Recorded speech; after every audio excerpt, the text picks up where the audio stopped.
Ada 3 sarana yang disiapkan oleh masing-masing Kramo Desa Adat dalam upacara Acik Pekelem di 5 perairan di Bali secara serentak, yaitu Banten yang sesuai dengan kemampuan masing-masing, tempat untuk menempatkan tirta pengrapu jagat yang nantinya digunakan selama 42 hari dan seselat atau penolak bala.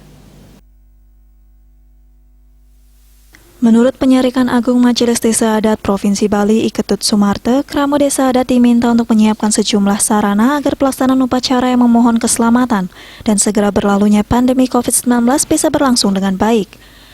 Ada 3 sarana yang disiapkan oleh masing-masing Kramo Desa Adat, yaitu banton yang sesuai dengan kemampuan masing-masing, tempat untuk menempatkan tirta pengrapu jagat yang nantinya digunakan selama 42 hari dan saselat atau penolak bala. Untuk saselat jelasnya terdiri dari ujung pandan berduri, tapak dara dari pamor, bawang merah, bawang putih, dan tabio barak. Seselat selanjutnya diletakkan di angkul-angkul atau tembok pintu masuk pekarangan rumah dan atau kantor sebagai cihna atau pingat manut Reste Bali. Seselat ini dibiarkan terpasang sampai 42 hari, abulan pitung dina dan dilepaskan pada Minggu Redite Pon Kulantir tanggal 19 September 2021. Ia juga menekankan bahwa untuk tirta pengrapu jagat yang diberikan ke masing-masing keluarga di wilayah desa adat juga digunakan selama 42 hari.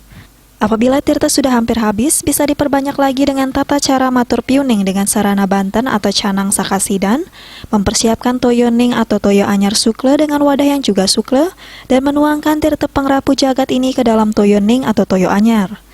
Selanjutnya linggihang kembali tirta pengrapu jagat di palinggih semula atau di Sanggar Surya atau Padma atau Kamulan di Rong Tengah. Winata Bali Pos melaporkan.